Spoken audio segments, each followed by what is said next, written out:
الحمد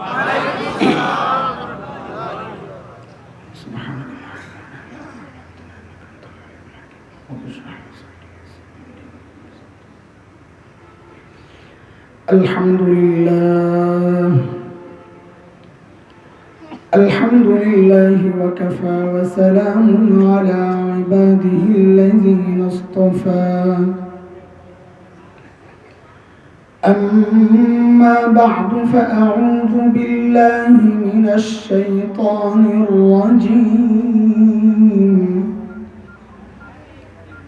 بسم الله الرحمن الرحيم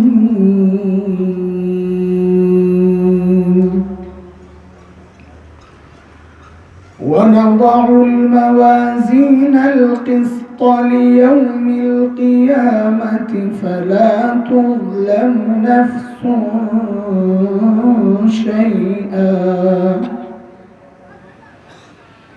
وإن كان مثقال حبة من خردل أتينا بها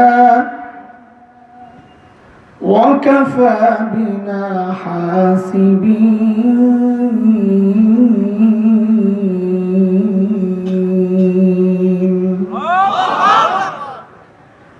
وعن أبي هريرة رضي الله تعالى عنه أنه قال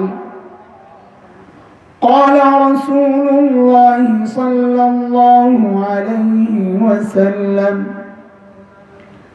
كلمتان حبيبتان إلى الرحمن خفيفتان على اللسان ثقيلتان في الميزان سبحان الله وبحمده سبحان الله العظيم.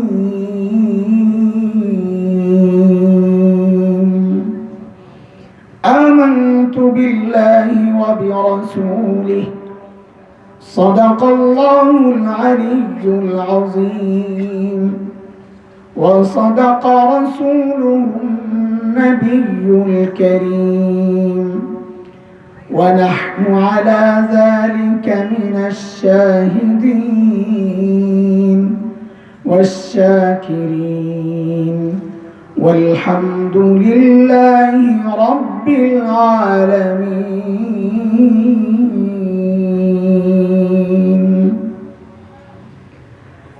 বাংলাদেশ জাতীয় ইমাম সমিতি 17 নং ওয়ার্ড গাজীপুর মহানগরের উদ্যোগে আয়োজিত আজকের এই তাফসীরুল কোরআন মাহফিলের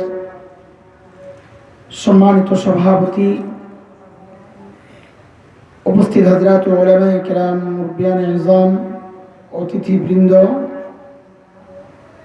দূর দূরান্ত থেকে আগত ইসলাম প্রিয় সুধী সমাজ, প্রিয় ছাত্র ভাইয়েরা, যুবক বন্ধুরা, পর্দার আড়ালের মা ও বোন,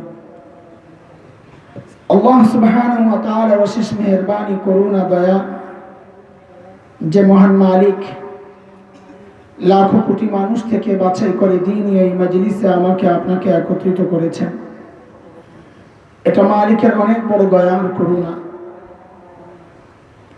মালিক বলেছেন কোরআনুল কারীমের মধ্যে, দিন বুঝার জন্য আমি যার দিলটা খুলে দেই, দিন বুঝার মানসিকতা যাকে দান করি, ওই বান্দা সারাক্ষণ আমার স্পেশাল নূরের আওতায় থাকে। দুর্ভাগ্য তার জন্য যে দিন বুঝে না, বুঝতেও চায় না। আল্লাহ তাআলা বলেন, এরা স্পষ্ট গুমরাহিতে নিমজ্জিত। সূরা জুমার আয়াত নম্বর 22 রব্বে কারীম এই কথাটা বলেছেন। মালিক বলেন, أفمن شرح الله صدره للإسلام فهو على نور من ربه فويل للقاسية قلوبهم من ذكر الله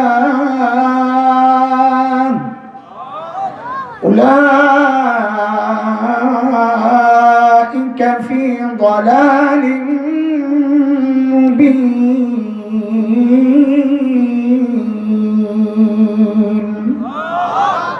এই আয়াতের মধ্যে রব্বে কারীম এই কথাগুলো বলেছেন। মুহতারাম হাজরিন, যে মহান মালিক এই নিয়ামতে আমাদেরকে ধন্য করলেন, ওই মালিকের শুকরিয়া আদায় করি, জবান খুলে প্রাণ খুলে কালিমাতুশ শুকর উচ্চারণ করি, আলহামদুলিল্লাহ। এতক্ষণ বসে বসে কষ্ট লাগতেছিল, স্বাভাবিক। আরে আমার আপনাদের কথা জিজ্ঞেস করি, আমার তো কষ্ট লাগতেছিল, স্বাভাবিক। কারণ আসছি তো অনেক কষ্ট করে, জ্যাম রাস্তায়, পরে গাড়ি ছেড়ে দিয়ে হোন্ডা ওই গাজীপুর আরও পরে এরশাদ নগর নাকি যেন, ওখান থেকে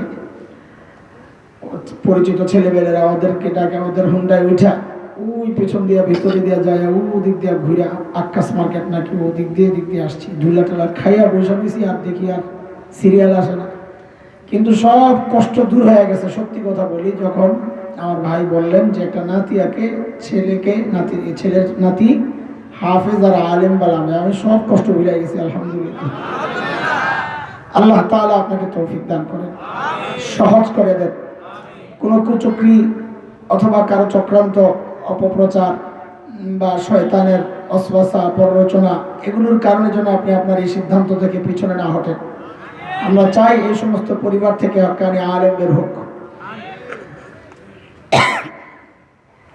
মুহতারাম হাজরিন, লম্বা সময় দিনের কথা শুনেছেন, বুজুর্গ উলামায়ে কেরাম বলেছেন, আমাদের উস্তাদুল্লাহ আলেম রাজকে কথা বলেছেন।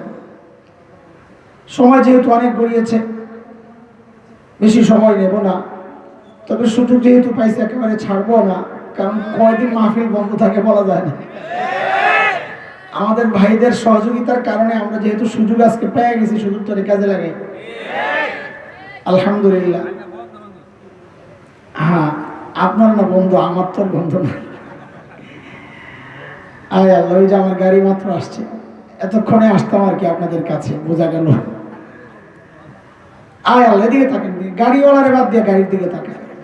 গাড়িওয়ালা বসে দিচ্ছে এখানে, এদিকে খবর নেই, বুঝলে কি বিপদে বললাম। দোস্ত, কথা অল্প হইলেও মনোযোগ দিয়ে শোনেন, কাজ হবে ইনশাআল্লাহ তাআলা। দোয়া করতে থাকেন। আমি শারীরিকভাবে খুব ফিট না, অনেকদিন থেকে অসুস্থ ছিলাম। লম্বা মেহনত চলতেছে, সেই সেপ্টেম্বর থেকে এক নাগারে চলতেছে, প্রতিদিন 3টা 4টা 5টাও করা হয়েছে। এই যে শরীরের উপরে এই অত্যাচার চলতেছে, আর কত।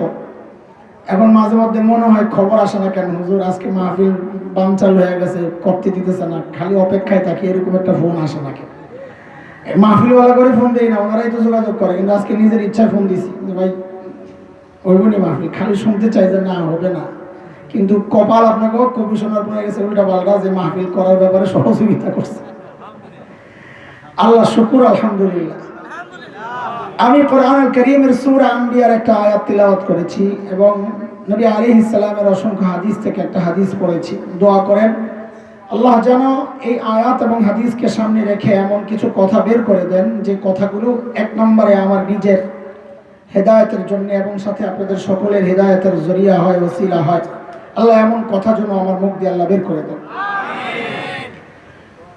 যে আয়াত আমি তিলাওয়াত করেছি, এই আয়াত আমি একটু তরজমা শোনাই, আগে আয়াতটার একটু শুনে। মালিক বলেন, ওয়ানাদাউল মাওয়াজিনাল কিসত লিয়াউমিল কিয়ামাহ, কিয়ামতের দিন আমি ইনসাফের দাড়িপাল্লা দাঁড় করাবো। ইনসাফের দাড়িপাল্লা মানে আয়াতের পরবর্তী অংশ যেন এই অংশের ব্যাখ্যা দিচ্ছে, ফালা তুজলামু নাফসুন শাইআ। ইনসাফের দাড়িপাল্লা মানে হচ্ছে কারো উপর বিন্দু মাত্র জুলুম হবে না বলে মানে পরের অংশ যেন এই অংশের ব্যাখ্যা দিচ্ছে, ওয়াইন কানা মিসকালা হাববাতিন মিন খারদাল আতাইনা বিহা। আল্লাহ বলেন কারো আমল যদি বিন্দু কতটুকু সরিষা দানা পরিমাণও হয়, তো আল্লাহ বলেন ওই আমল আমি আমল নামায় ওঠাবো, সেটা গুনাহ হইলেও ওঠাবো, নেকি হইলেও ওঠাবো, কোনোটা ছাড়বো না। দেখেন আয়াতটা আমি পড়লাম, তর্জমাও করলাম, আমি তো বটেই, আপনাদের মধ্যেও কোনো ভাবান্তর নাই, প্রতিক্রিয়া নাই। অথচ যারা দিলওয়ালা মানুষ ছিলেন, সাহাবী দিল, বলে দিল তো আমারও আছে। বলে আমার দিল তো মরা, যাদের দিল জিন্দা ছিল ওই জিন্দা দিলওয়ালা মানুষ, বিশেষ করে হযরতে সাহাবায়ে কেরাম রিদওয়ানুল্লাহি আলাইহিম আজমাইন, তাদের সামনে এই জাতীয় আয়াত আসলে অস্থির হয়ে যেতেন। আখিরাতের কোনো ব্যাপার আসলেই অস্থির হয়ে যেতেন, হ্যাঁ আমার কি হবে। হযরত আব্দুল্লাহ ইবনে ওমর রাদিয়াল্লাহু আনহুমা কত বড় মানুষ, শীর্ষ সাহাবীদের একজন, বয়স কম কিন্তু মানুষ বড়। নিজে নিজে তিলাওয়াত করতেছিলেন, ইয়াউমা ইয়াকুমুন নাসু লিরাব্বিল আলামিন।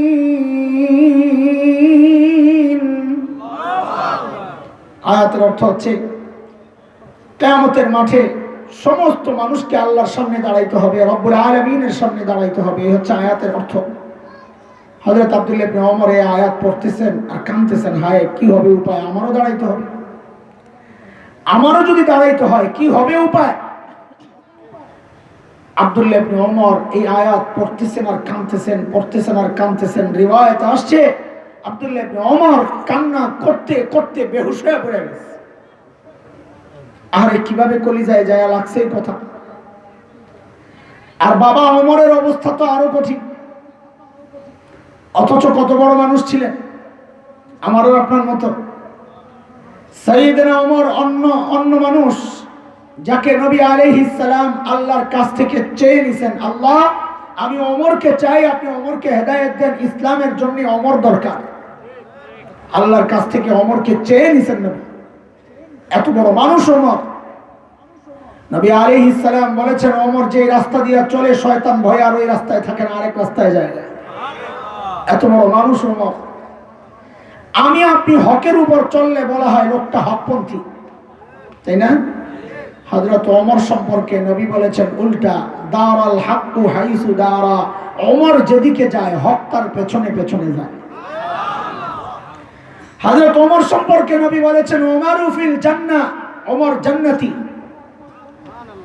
শুধু কি তাই, নবী আলাইহিস সালাম যখন জান্নাত ভ্রমণে গেছেন মেরাজের সময়, তো জান্নাতে গিয়ে হযরত ওমরের বাড়িটাও দেখছেন।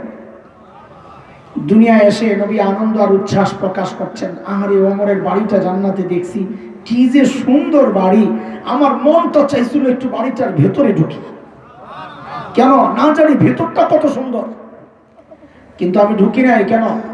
কারণ ওমরের গায়রত, আত্মমর্যাদা বোধ, প্রেস্টিজ আমি জানি, ঢুকলে যদি ওমর মাইন্ড করে, এজন্য ঢুকি নাই। কোরআনুল কারীমের মধ্যে নির্দেশতায় কারো ঘরে অনুমতি ছাড়া ঢোকা নিষেধ।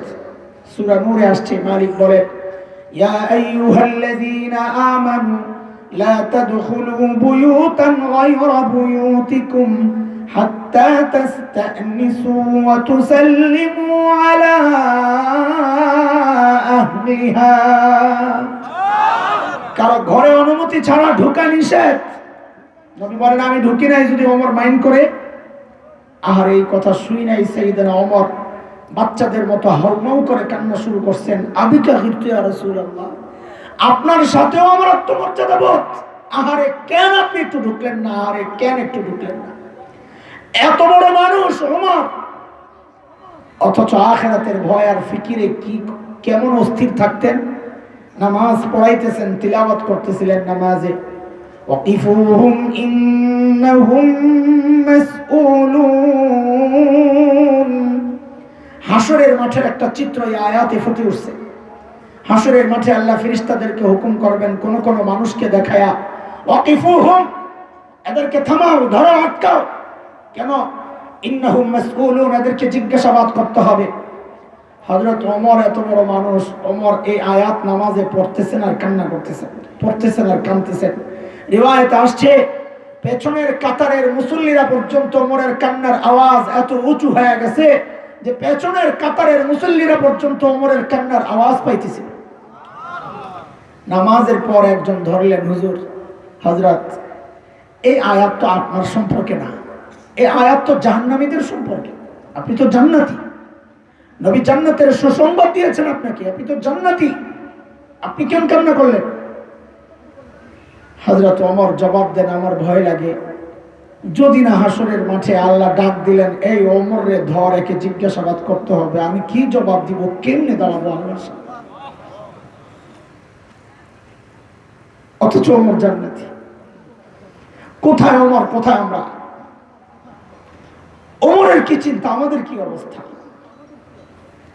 আরে ভাই, ভাইয়ের না যে আমি নিজের বাদ দিয়ে কথা বলতেছি যে আপনার কি অবস্থা। আমি বলেছি আমি 1 নম্বর আসামি, এখানে যা আছে সবার মধ্যে 1 নম্বর আসামি আমি নিজের টার্গেট করে এই কথা বলি।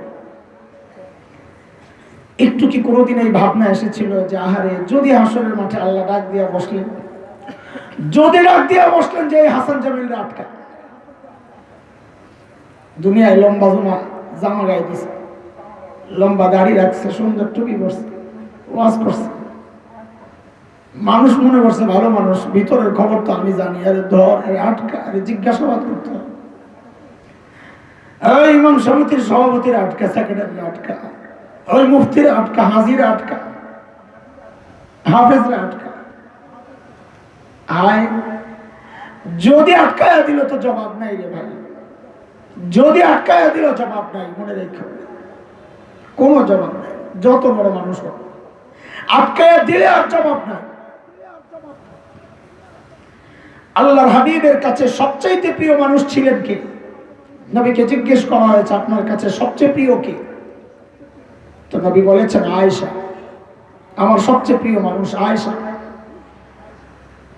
তো প্রশ্নকারী আবার জিজ্ঞেস করেন, ইয়া রাসূলুল্লাহ, আয়েশা আম্মা জান তো মেয়েদের মধ্যে বুঝলাম, মিনার রিজাল, ছেলেদের মধ্যে সবচেয়ে প্রিয় কে? তো নবী বলেন আবুহা, তার বাবা আবু বকর আমার সবচেয়ে প্রিয়। নবীর এই সবচাইতে প্রিয় 2 জন মানুষের আখিরাতের চিন্তার অবস্থা কি ছিল? অন্যদেরটা বাদ দিলাম, দেখেন সবচাইতে প্রিয় মানুষ 2 জন, জান্নাতি, জান্নাতের সুসংবাদ পাওয়া 2 জন। আম্মা জান আয়েশা, নবীর সবচাইতে প্রিয় মানুষ, একা একা কাঁদতেন আর বলতেন ইয়া লাইতানি কুনতু নাসিয়াম মানসিয়া, হায় আমি যদি নিঃশেষ হয়ে যেতাম, হায় আমি যদি নাই হয়ে যেতাম, অস্তিত্বহীন হয়ে যেতাম, তাইলে আল্লাহর সামনে আদালতে আমাকে আর দাঁড়াইতে হইতো না। এখন দাঁড়াইলে কি জবাব দিব, কি জবাব দিব, কি জবাব দিব, এই বলে আম্মা জান কাঁদতেন। আর বাবা আবু বকরের হিসাব তো আলাদা, ও আজীব, অন্য দুনিয়ার মানুষ, কারোর সাথে মিলে না, অথচ কত বড় মানুষ। নবী আলাইহিস সালাম বলেছেন জান্নাতের এক এক দরজা এক একজনকে ডাকবে, আয় তুমি এদিক দিয়ে ঢুকো। রোজার দরজা রাইয়ান ডাকবে, আয় রোজাদার তুমি এদিক দিয়ে আসো। নামাজের দরজা ডাকবে, আয় তুমি এদিক দিয়ে আসো। যাকাতের দরজা ডাকবে, আয় তুমি এদিক দিয়ে আসো। নবী বলেন জান্নাতের 8টা দরজাই আবু বকরকে ডাকবে, ও আবু বকর আপনি আমারই দিয়ে ঢুকেন। ও আবু বকর, আবু বকর এত বড় মানুষ। তবুকের যুদ্ধ, নবী আলাইহিস সালাম চাঁদা চেয়েছেন, এ আমার সাহাবীরা কার কি আছে নিয়ে আসো, সহযোগিতা চাঁদা। হযরত ওমর আজকে মনে মনে খুশি, কেন? সারা জীবনের চেষ্টা ছিল আবু বকরকে হারায়া দেওয়া, পারে না, খালি ফিরে যায়, সবসময় আবু বকর জিতে যান। আজকে নবী চাঁদা চেয়েছেন আবু বকর, ওমর খুশি আজকে, কেন? আজকে আবু বকরকে হারানোর সুযোগ পাওয়া গেছে, চাঁদার ব্যাপার। কেন? আবু বকর তো নাই কিছু, দিবে কি? ওমরের যে অনেক কিছু আছে, ব্যাপারটা এমন না, কিন্তু আবু বকরের চেয়ে বেশি, এই জন্য ওমর খুশি। দৌড়ায় বাড়িতে গেছে, ঘরে সামান যা ছিল সব নামায়া 2 ভাগ করেছে, 1 ভাগ ঘরে রেখে আর 1 ভাগ ঘাটতি করে নবীর দরবারে নিয়ে আসছেন। ইয়া রাসূলুল্লাহ, আমার চাঁদা। নবী জিজ্ঞেস করেন ওমর কি নিয়ে আসছেন? বলেন কি জিজ্ঞেস করছেন? সবাই বলেন ওমর কি নিয়ে আসছেন? এটা মনে রাখেন, এই প্রশ্নটা হলো মূল পয়েন্ট।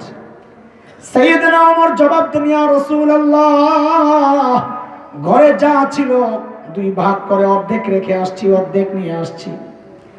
এইবার আবু বকরের পালা। নবী অপেক্ষা করেন, ওমর অপেক্ষা করেন। নবী অপেক্ষা করেন এক কারণে, যাহারে আমার আবু বকর না জানি কি নিয়ে আসে। আর ওমর অপেক্ষা করতেছেন একটা ভাব নিয়ে, যে আজকে একটা জিতার স্লোগান হবে, জিতিল রে জিতিল, ওমর জিতিল, এমন একটা ভাব নিয়ে বসে রয়েছে। সাইয়েদনা আবু বকর আসতেছেন, হাতের মধ্যে ছোট্ট একটা পোটলা। আহারে, বর্ণনার 8 পিস মিলাইলে বোঝা যায় ওই পোটলার ভেতরে গায়ের জামা কাপড় গুলা কিচ্ছু নাই। তো বলে তাইলে কি পরে আছে, ওগুলো উলঙ্গ হয়ে আসছে নাকি? না, আমি আপনাদের সাথে খেয়ানত করব না। রিওয়ায়াতের বর্ণনার এই অংশগুলো দুর্বল, বর্ণনাকারীর হিসাবে অংশগুলো দুর্বল, বর্ণনাটা দুর্বল। তাও বলছি কেন, যে মুহাদ্দিসরা এটা নির্ণয় করেছেন দুর্বলতা, ওই মুহাদ্দিসরাই বলেছেন কারো মর্যাদা বলার ক্ষেত্রে দুর্বল বর্ণনাও ব্যবহার করা যায়, সেই জন্য আনতেছে। ঘরে একটা চট ছিল, চট। সাইয়েদনা আবু বকর বিছানোর ওই চটটারে গায়ে জড়াইছেন, উপরে ধরছেন তো নিচে দিয়ে ফাঁক হয়ে যায়, তো কি করছেন, খেজুর গাছের কাঁটা দিয়া সাইয়েদনা আবু বকর বুতাম বানাইছেন। আল্লাহর হাবিবের দরবারে পেশ করেছেন, ইয়া রাসূলুল্লাহ, আমার চাঁদা। নবী জিজ্ঞেস করেন, আবু বকর, মা আবকাইতা লি আহলিক, ঘরে কি রেখে আসছেন? ওমরকে কি জিজ্ঞেস করছিলেন বলেন না? ওমর কি নিয়ে আসছেন? আবু বকরের বেলায় নবী প্রশ্ন ঘুরাইয়া জিজ্ঞেস করতেছেন, আবু বকর ঘরে কি রেখে আসছেন? ওমর তো প্রশ্ন শুনে মন খারাপ হয়ে গেছে, আজকে আমার জিতার কোনো সম্ভাবনা নেই। কেন? কারণ সেই প্রশ্ন যদি হতো যে আবু বকর কি নিয়ে আসছেন, তাহলে আমি জিতে যেতাম। আবু বকর বলতেন, ইয়া রাসূলুল্লাহ, এই যে আমার পোটলা। ওমর কেবল জিতছি, আমার পোটলা বড়। কিন্তু নবী যখন জিজ্ঞেস করলেন আবু বকর ঘরে কি রেখে আসছেন, ওমরের মন ভেঙে গেছে। কেন? বলে, আমি তো ঘরে অর্ধেক রেখে আসছি, আবু বকর কিছু রেখে আসছে বলে মনে হয় না। সাইয়েদনা আবু বকর কি জবাব দিলেন? এই দোস্ত, আবু বকরের জবাবটা পরে শুনেন। আগে আবু বকরের ছোট্ট মেয়ে হযরতে আসমা রাদিয়াল্লাহু তাআলা আনহার জবাবটা শুনেন। আরে কি মানুষ এরা, কি পরিবার আল্লাহ বানাইছেন, এক একজনের চেয়ে এক একজন। নবী আর আবু বকর যখন হিজরত করে মদিনার পথে, আবু বকর যাওয়ার সময় ঘরে সোনা মুদ্রা, টাকা পয়সা যা ছিল সব প্যাকেট করে নিয়ে নিছে, কিচ্ছু রাখেনি। আবু বকরের বাবা হযরতে আবু কুহাফা রাদিয়াল্লাহু আনহু তখনও মুসলমান হন নাই, তিনি অমুসলিম। মক্কা বিজয়ের দিন তিনি মুসলমান হয়েছেন, আবু বকরের বাবা। তো ছেলে আবু বকর মুসলমান হয়ে গেছে, এই জন্য বাবার সাথে সম্পর্ক ছিন্ন। বাবা আসেন আবু বকরের ঘরে, মান অভিমান চলতেছে, সম্পর্ক ছিন্ন। কিন্তু আবু বকর যখন চলে গেছে, এখন আবু কুহাফার কলিজা একটু জ্বলতেছে। কেন? কাহারে আমার নাতিপুতি গুলো না জানি না খায়া মরতেছে। দাদা তো মায়া তো লাগে, দেন না, নাতির লেগে মায়া দোয়া চায়। এটাই আমার মা বলতেন যে আসলের চেয়ে লাভের মায়া বেশি। বুঝেন কথাটা? যারা ব্যবসা করে এরা জানে, মূলের চেয়ে লাভের মায়া বেশি, লাভ ছাড়তে চায় না। সন্তান এটা হলো আসল, নাতিপুতি হলো লাভ।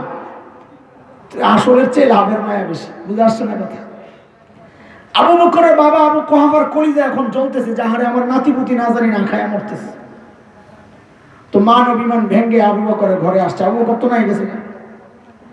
আয়েশা হযরত আসমাকে ডেকে জিজ্ঞেস করতেছেন, দাদু ভাই ঘরে তো মনে হয় কিচ্ছু নাই, বাবা তো মনে হয় কিচ্ছু রেখে যায় নাই, মাকে জিজ্ঞেস করো কি লাগবে। দাদা নাতিনকে জিজ্ঞেস করো। হযরত আসমা ছোট্ট বাচ্চা, কত বয়স? 8 থেকে 9 বছর, হিসাব করলে তুরুকি বাইর হয়। ওই ছোট্ট বাচ্চা দাদাকে জবাব দিচ্ছেন, দাদু ভাই আপনি চিন্তা করেন না, আব্বা যাওয়ার সময় ঘরে যথেষ্ট পরিমাণ রেখে গেছে। আবু কুহাফা চলে গেছে। কিছু দূর গিয়েই আবু কুহাফার মাথায় আসছে, আরে আমার ছেলে আবু বকরকে তো আমি চিনি। সন্তানের চরিত্র সম্পর্কে সবচাইতে ভালো জানেন মা বাবা।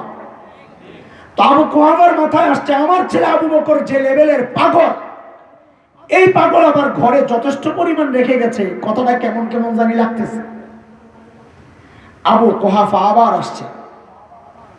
আয়েশা হযরত আসমাকে ডেকে জিজ্ঞেস করতেছেন, দাদু ভাই বুঝলাম বাবা ঘরে যথেষ্ট পরিমাণ রেখে গেছেন, বুঝলাম, একটু বলো না ভাই কি রেখে গেছেন, একটু বলো না। আল্লাহ, হযরত আসমা জবাব দিচ্ছেন, দাদু ভাই আব্বা যাওয়ার সময় ঘরে আল্লাহ আর তার রাসূলকে রেখে গেছে। ছোট্ট বাচ্চার জবাব। ওই ছোট্ট বাচ্চা যদি এই জবাব দেয়, তো বাবা আবু বকরের জবাব কি হইতে পারে? সাইয়েদনা আবু বকর জবাব দিচ্ছেন, ইয়া রাসূলুল্লাহ, ওই যে ঘরের বেড়াগুলো খেজুর পাতার বেড়া, আসার সময় থাপড়ায়া থাপড়ায়া আসছি। কেন?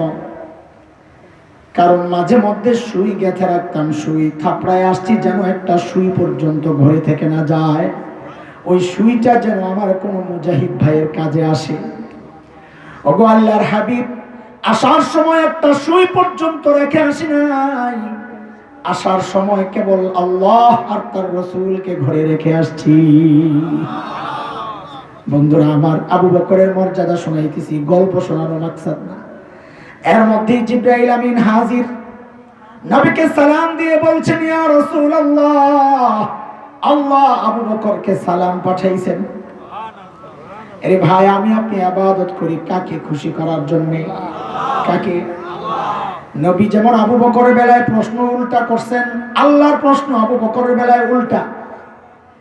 জিবরাইল আমিন জিজ্ঞেস করেন, ইয়া রাসূলুল্লাহ, আল্লাহ জানতে চেয়েছেন, আল্লাহ তো আবু বকরের উপর রাজি, আল্লাহ তো আবু বকরের উপর রাজি, আল্লাহ জানতে চেয়েছেন আবু বকর আল্লাহর উপর রাজি কিনা।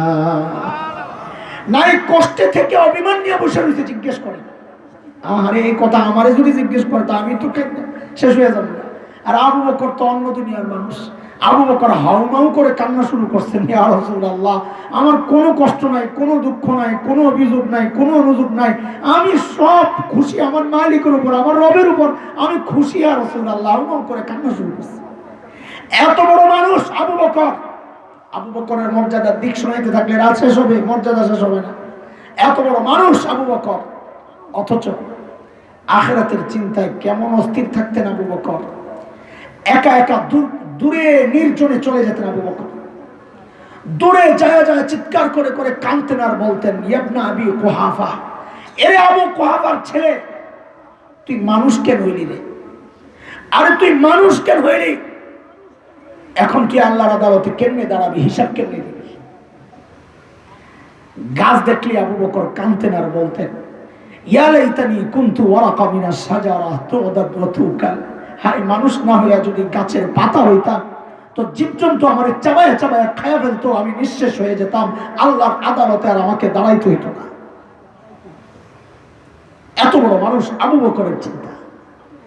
আরে এই চিন্তা তো হওয়ার কথা আমার মতো জালিমের। আখিরাত নিয়ে এমন পেরেশানি তো কথার দরকার ছিল আমার মতো জালিমের। অথচ আমি তো বটেই, অধিকাংশের মুখের দিকে তাকাইলে মনে হয় মানুষটার আখিরাতের কোনো চিন্তা নাই, মৃত্যুর কোনো চিন্তা নাই, কবরের কোনো চিন্তা নাই। কেন রে ভাই, কেন? আরে কেন? কে আমাকে তোমাকে গ্যারান্টি দিল যে আমাদের মৃত্যু যন্ত্রণা হবে না? বলো। আবু বকর ওমর তো গ্যারান্টি পাওয়া মানুষ। আমাকে তোমাকে কে গ্যারান্টি দিল যে আমাদের কবরে আযাব হবে না? ওমর তো গ্যারান্টি পাওয়া মানুষ। ওমর ফিল জান্নাত, ওমর জান্নাতি। আবু বকর তো গ্যারান্টি পাওয়া মানুষ, আবু বকর ফিল জান্নাত, আবু বকর জান্নাতি। আমাকে তোমাকে কে গ্যারান্টি দিছে যে আমরা জান্নাত পেয়ে যাব? জাহান্নাম থেকে বেঁচে যাব? কে গ্যারান্টি দিল বলো? কে গ্যারান্টি দিছে? কেন এমন উদাসীন জীবন চলতেছে? হ্যাঁ, কোনো ফিকির নেই, কোনো পরিকল্পনা নাই, অথচ দুনিয়া নিয়ে কত পরিকল্পনা। কেন রে ভাই? ভাবখান এমন যে মৃত্যু এখনো অনেক দেরি। আমি তো মাত্র 40-এ, আমার মরার তো এখন অনেক সময় আছে। আমি তো যুবক, আমার মৃত্যু এখন অনেক টাইম আছে। অনেক দূর মৃত্যু না, কত কাছে খবর আছে তোমার। হ্যাঁ, আরে ভাই, এমনও হতে পারে এই মজলিসেও এমন মানুষ আছে যার কাফনের কাপড় দোকানে এসে পড়ছে। এমনও তো হইতে পারে, এমনও তো হইতে পারে কালকে খবর পাইতে পারেন বয়ান করে গেছে মাওলানা হাসান জামিল তো দুনিয়ায় নাই। এমনও তো হইতে পারে চুল পাইকা সাদা হয়ে গেছে, গুনাহ ছাড়তে পারে। দাড়ি পাইকা সাদা হয়ে গেছে, গুনাহ ছাড়তে পারে। কবে ছাড়বে না? কবে ছাড়বে? অথচ সূরা হাদীদের মধ্যে মালিক ডেকে ডেকে বলতেছেন, আলাম ইয়ানিল্লাযীনা আমানু আন তাখশা কুলুবুহুম লিযিকরিল্লাহ।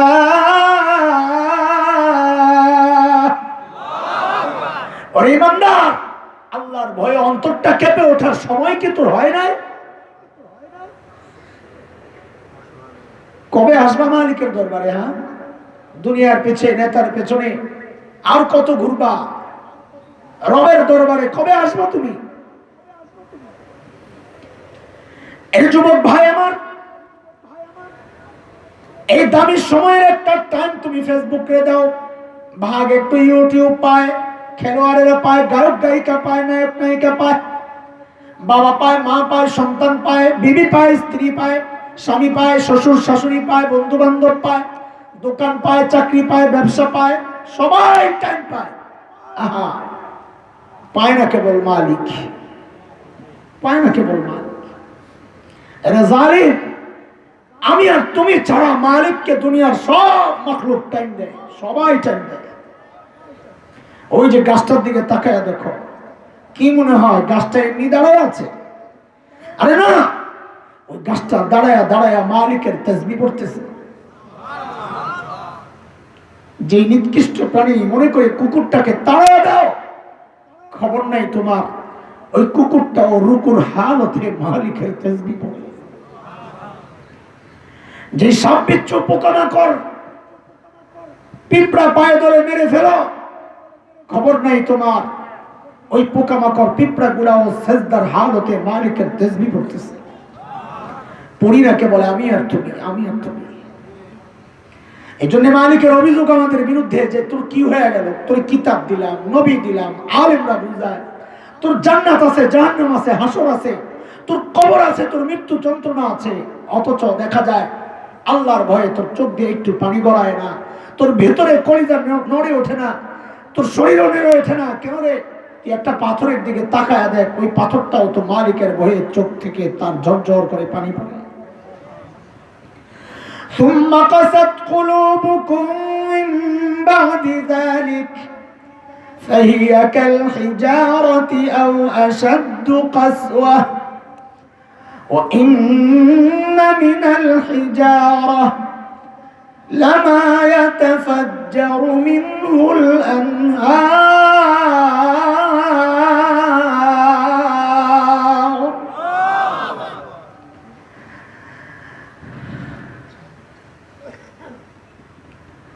وإن منها لما يشقق فيخرج منه الماء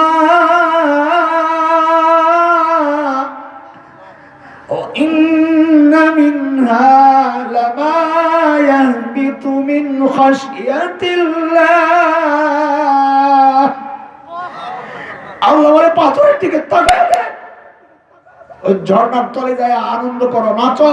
ওই পানি কোত্থেকে আসে খবর আছে তোমার? ওই পাথরগুলো আল্লাহর ভয়ে চোখ দিয়ে তার ঝরঝর করে পানি পড়তেছে। আল্লাহ বলেন কোন কোন পাথর এরকম চোখ দিয়া তো পড়ে না, কিন্তু ফাটা দেখবি ভিতরে পানি পাবে, তোর তো ভিতরটাও কেঁদে ওঠে না। কেন এত শক্ত? বহু পাথর আল্লাহর ভয়ে কাঁপতে কাঁপতে নিচে গড়ায় পড়ে, তুই তো একদিন আমার ভয়ে কাইপা উঠবি না। কেন এত শক্ত? ভেবেছিস কি? হ্যাঁ, তুই কি ভেবেছিস আমি কিছু জানি না? এটা ভেবেছিস? আল্লাহ বলেন আল্লাহু বিগাফিলিন আম্মা তা'মালুন, আমি সব জানি, কি করস না করস সব জানি, সব জানি। ওয়া ইন কানা মিসকালা হাববাতিন মিন খারদাল আতাইনা বিহা, সরিষার দানা পরিমাণ যদি কিছু করে থাকস ওইটাও আমি আমলনামায় ওঠাবো, একদিন হিসাব হবে, একদিন হিসাব হবে। আরে ভাই, আজকে কার সাথে সম্পর্ক করে কার সাথে সম্পর্ক নষ্ট করতেছ? কারে গালি দিয়ে ঈমান বরবাদ করতেছ? কাকে আঘাত করতে যায় নিজের আমলনামা ভারী করতেছ? একটু চিন্তা করার সময় আসছে তোমার। খোদার কসম, প্রতিটা বক্তব্য আর প্রতিটা কথা এর হিসাব আল্লাহর কাছে দিতে হবে। ফেসবুকে লাইক দাও না, এই আঙ্গুলের নাড়াচড়া কারে দিছো লাইক, এটারও হিসাব হবে, মনে রেখো।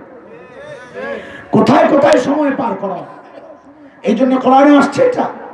নবী আলাইহিস সালামকে আল্লাহ বলেছেন, সূরা কাহফে আসছে, আপনি যখন অপরাধীদের সামনে যখন আমলনামা পেশ করা হবে, আপনি দেখবেন তারা ওই ছোট্ট ছোট্ট গুনাহ যখন দেখবে লেখা হয়ে গেছে, তখন ভয়ে থরথর করে কাঁপতে থাকবে।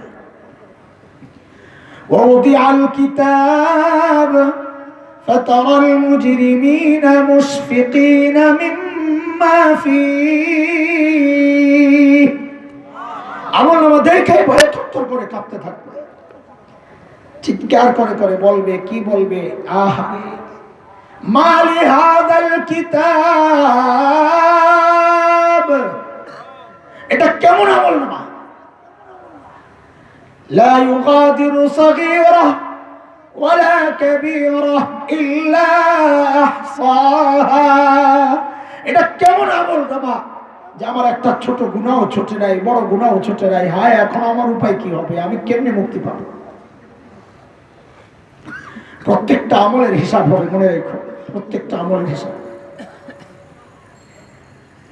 এরে যুবক ভাই, আমার দিকে তাকায়া দেখ, পোড়া কপাল হতভাগা, বারে হওয়ার পর 30টা বছর কাটাইছি, এখন আয়নায় নিজের চেহারাটা দেখলে কলিজাটা মোচড় দিয়ে ওঠে। কেন? যখন দেখি দাড়ি সাদা হয়ে গেছে, যখন দেখি চুল সাদা হয়ে গেছে, তখন কলিজা মোচড় দেওয়া ওঠে, যাহারে সময় তো শেষ। এরে বাবা, এরে মা, এই চুল দাড়ি সাদা হওয়া মানে বুঝছেন আপনি? এর মানি জানেন? হ্যাঁ, এর মানে কি? আল্লাহ তাআলা আমাদেরকে বহুবার সতর্ক করেছে। গাছের পাতা ঝরেছে, আল্লাহ আমাকে ডেকে বলেছেন, এরে হাসান জামিল, যেই জিনিস ধরে ওই জিনিস ঝরে, তুই একদিন ঝরে যাবে। আমি সোজা হইনি, আমার সামনে সূর্যরে ডুবাই আল্লাহ আমাকে সতর্ক করেছিলেন, এরে হাসান জামিল, যেই জিনিস ওঠে ওই জিনিস কিন্তু ডুবে, তুই একদিন ডুবে যাবি। আমি সোজা হই নাই। আমার সামনে দিয়ে আমার বাবার লাশ কবরে পাঠায় আল্লাহ সতর্ক করেছেন, এরে হাসান জামিল, এখন তুইও কারো না কারো বাবা, তোর সন্তানের সামনে দিয়ে একদিন তোর লাশ কবরে যাবে। আমি সোজা হইনি, আমার সামনে দিয়ে মায়ের লাশ কবরে গেছে, আমি সোজা হইনি। এইবার ডাইরেক্ট অ্যাকশন শুরু হয়ে গেছে। রে বাবা, রে মা, এই চুল দাড়ি সাদা মানি জানে আমাদের শরীরের একটা অংশের মৃত্যু শুরু হয়ে গেছে, বাকিটা সময় লাগবে আর কতক্ষণ। এর যুবক ভাই আমার দিকে তাকায়া দেখ, এখন তো কান্দি আর আফসোস করি, আর কি করলাম। বারে হওয়ার পর 30টা বছর কাটাইছে, আরে এই 30 বছরের প্রত্যেকটা দিন যদি একবার করে তাসবিহ পড়তাম, কতগুলো তাসবিহ জমা হতো। প্রত্যেক দিন যদি 2 রাকাত নফল নামাজ পড়তাম, কতগুলো নামাজ জমা হতো। আর কি করলাম। প্রত্যেক দিন যদি একবার করে ইস্তিগফার পড়তাম, তো আমল নামায় কতগুলো ইস্তিগফার জমা হতো। আর কি করলাম। এখন মৃত্যুর আগ পর্যন্ত কানলে ওই সময় আর ফেরত আসবে না। তোর হাতে সময় আছে, কাজে লাগা। রোজা আসতেছে, প্রস্তুতি নে। ও বাবা, আপনিও সময় চলে গেছে, যা গেছে তো গেছে, বাকি দিনগুলা যেন মালিকের নাফরমানি না হয়, খেয়াল করে করে কদম ফেলার। প্রত্যেকটা কথা বলার সময় ভাবো এই কথার ওজন হবে, কোন দিকে যাবে। প্রত্যেক কদম ফেরার সময় চিন্তা করবো আমার এই পায়ের আমলের হিসাব হবে, কোন দিকে যাবে। হাত বাড়ানোর সময় চিন্তা করব, হিসাব হবে কোন দিকে যাবে। কার পেছনে যাইতেছি, কার বিরোধিতা করতেছি, কাকে খুশি করার জন্য কাকে রাজি অসন্তুষ্ট করতেছি, প্রত্যেকটা কাজের হিসাব হবে। মনে রেখো, এই দিনে দিন না, আরো দিন আছে। প্রত্যেকটা হিসাব আল্লাহ আদালতে দিতে হবে, মনে রেখো। রাজনৈতিক বিরোধিতা এক জিনিস, ধর্মীয় কারণে বিরোধিতা আরেক জিনিস। ঈমানের ব্যাপার, দাওয়াত পৌঁছায় দাও আমাদের কাজ। কথাটা একটু গভীরভাবে চিন্তা করে।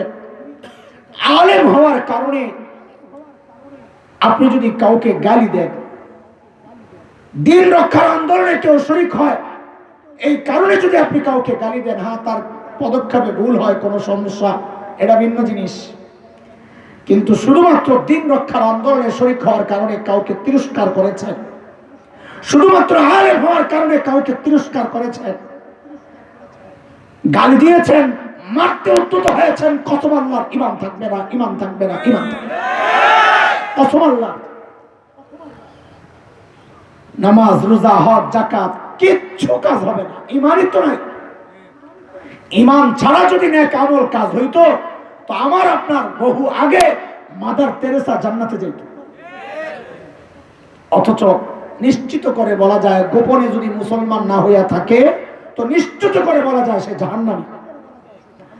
অথচ আমি নিজে দেখেছি তার কর্মজঙ্গ কি করেছে। সে কলকাতায় তার অফিসে তার কাজের যে ফিরিস্তি, এত সমাজ সেবামূলক কাজ সে করেছে, তারপরেও আমরা নিশ্চিত করে বলতে পারি সে জাহান্নামী। কেন? তার ঈমান নাই। হজ করে আর যাই করে আলেমদের সাথে দুশ্মনী রাখেন, কসম আল্লাহর ঈমানের খতরা আছে। 1000 কোটি টাকার হাত দান করতে পারে, সমাজ সেবা করতে পারে, যদি দাড়িওয়ালা টুপিওয়ালার সাথে শুধুমাত্র ঈমানদার হওয়ার কারণে বিদ্বেষ পোষণ করে, কসম আল্লাহর ঈমান থাকবে না, ঈমান থাকবে। প্রত্যেকটা কাজের হিসাব হবে। ও ভাই, এটা চিন্তা করে কথা বলো, চিন্তা করে কাজ করো। আল্লাহ বলেছেন, ওয়া ইন কানা মিসকালা হাব্বা মিন খারদাল আতাইনা বিহা। সরিষা দানা পরিমাণও যদি হয় আমল, সেটাকেও আমি আমল নামায় ওঠাবো। তুমি সিদ্ধান্ত নাও, তুমি বুঝো, ফয়সালা দাও, তোমার পাল্লা কোনটার মধ্যে তোমার কোন কথা উঠবে, ডানে না বামে, ডানে না বামে। প্রত্যেক উচ্চারণের সময় চিন্তা করব, আমার ডানে না বামে, ডানে না বামে। এই ডান বাম হিসাব করে চলো, তো ইনশাআল্লাহ হাসরের মাঠে আফসোস করে করে বলতে হবে না, ইয়া লাইতানি লাম উতা কিতাবিয়া, আয় আমল নামা যদি আমারে না দেওয়া হতো। রাত অনেক হয়েছে, আমি হাদিস একটা পড়েছিলাম, এই হাদিসের উপর কিছু কথা আপনাদেরকে শোনাইয়া দেই, কারণ কষ্ট লাগলে আস্তে আস্তে জানগা। আপনাদের ওঠাউঠি দেখলেন আমার তাড়াতাড়ি ছাড়ার ইচ্ছা জাগবে, ওনারাও বলবে যে ঠিক আছে হুজুর, মানুষ যেহেতু উঠা যাইতেছে ছেড়ে দেন, অসুবিধা নেই। জালেম বলে কি, একটা বাদ যে তুমি বাইরে ইয়া দেখো মোবাইলে, সমস্যা নাই। আরে আমার তো সমস্যা আছে। আল্লাহর হাবিব বলেছেন, কালিমাতান হাবিবাতান ইলার রহমান খাফিফাতান আলাল লিসান সাকিলাতান ফিল মিজান সুবহানাল্লাহি ওয়া বিহামদিহি সুবহানাল্লাহিল আযীম। পড়েন, সুবহানাল্লাহি ওয়া বিহামদিহি সুবহানাল্লাহিল আযীম। নবী বলেন, দুইটা বক্তব্য মাত্র। কয়টা? এই কয়টা? বেশি না কম? এটা আরে দুইটা, দুই সংখ্যাটা বেশি না কম? এই জন্য বললাম মাত্র। কয়টা? কয়টা? এটা জোরে বলো না, কয়টা? নবী বলেন, হাবিবাতানে ইলার রহমান, বক্তব্য দুইটা, রহমানের কাছে খুব প্রিয়। এখন আপনাদের পরীক্ষা হবে, পরীক্ষা, ইন্টারভিউ। খেয়াল করে শুনতেছেন কিনা দেখি, সঠিক উত্তর দেন না ভুল করেন। ভুল করলে আমার সুবিধা বেশি। নবী বলেছেন মাত্র দুইটা বক্তব্য কার কাছে খুব প্রিয়। এই ভুলটার জন্যই তো জিজ্ঞেস করছি। আমি আল্লাহ বলছি, এই রহমানের কাছে পিচ্ছি ঠিক কইছে। আমি আল্লাহ বলছিলাম, নবী আল্লাহ বলেছেন। আমি বললাম হাবিবাতান ইলার রহমান, রহমানের কাছে খুব প্রিয়। এইবার বলেন ঠিকঠাক মতো, কার কাছে? আপনি মনে মনে চিন্তা করতেছেন, হুজুর রহমান আর আল্লাহ তো একই সত্তা, একই ব্যক্তি, একই জাত, পার্থক্য কি? হ্যাঁ ভাই, পার্থক্য আছে। পার্থক্য না থাকলে তো নবী বলতেন হাবিবাতান ইলাল্লাহ, আল্লাহর কাছেই দুইটা বক্তব্য খুব প্রিয়। নবী তো বলতেন। নবী আল্লাহ না বইলা রহমান কেন বলছেন? নিশ্চয়ই কোনো গুমর আছে। কি আছে? আরে কি আছে? ওই গুমর শোনা দরকার নেই। আরে খুশির গুমর। এতক্ষণ তো ভয় দেখাইছি, এখন একটু আশাবাদী করি, কারণ এটাই ঈমান। আল ঈমান বাইনার রাজা ওয়াল খাউফ, আশা এবং ভয় দুইটার সমন্বয় ঈমান। ঈমানের মধ্যে আশাও থাকবে, আর কি থাকবে? ভয়ও থাকবে। আগে ভয়ের কথাগুলো শেষ করলাম কিছু, এইবার আশার কথা শোনাই। রহমান কাকে বলে? রহমান রহিম চিনেন আপনারা? কি অর্থ? দয়ালু। দয়া আপনি করেন না? হ্যাঁ, আরে দয়া আপনারা করেন না? আমি করি নাই, তা আমিও কি রহমান আর রহিম? বুঝা গেল আল্লাহর দয়ার মধ্যে আলাদা কিছু আছে। কি সেগুলা একটু জানা দরকার। রহমান আর রহিমের মূল শব্দ মূল রহমা, রহমত থেকে আসছে রহমান রহিম। রহমতের অর্থটা আগে শোনেন, আমার সাথে মুখস্থ করেন। ওই যে জাতীয় ইমাম সমিতির প্রোগ্রাম, আলেমরা তর্জমা করবে একরকম নিয়ম মতো আসল তর্জমা, কিন্তু ওইটা কিছু কথা আছে জটিল, এগুলো আপনারা বুঝবেন না। তা আমি পাবলিকের তর্জমা করবো, আপনারা যেন বুঝেন। হুজুর একটু একটু নড়াচড়া করবে যে এটা কি শুরু করতে নতুন সাত সবাই উল্টা পাল্টা কথা কয়, বলবে একটু, তা আপনারা শোনেন। আপনাদেরকে বোঝানোর জন্য আমি ওই পদ্ধতি অবলম্বন করতেছি। বড় ধরনের ভুল না হলে হুজুরা ধরবে না, ওটা নিশ্চিত থাকেন ইনশাআল্লাহ। বলেন আমার সাথে, রহমত মানে কি? বলেন রহমত আপনারা কি জানেন? মানে কি? দয়া। আজকে থেকে অন্যরা অর্থ জানবেন। দয়া, দয়া তো আমিও করি, আপনিও করেন। বলেন রহমত মানে হইল কাজ কম মজুরি বেশি। সোজা কথা বলেন, বলেন বলেন সবাই বলেন, কাজ কম। আরে বলো না, মানে যে যতটুকু প্রাপ্য তার চেয়ে বাড়াইয়া দেওয়া, এটা হইল রহমত।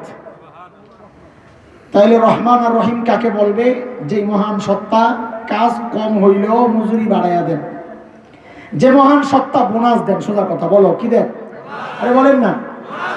আচ্ছা, এটা বোঝানোর জন্য আরেকটা জিনিস বুঝাই, চলে। আল্লাহর একটা গুণবাচক নাম আছে, আল্লাহ গফুর। জানেন তো?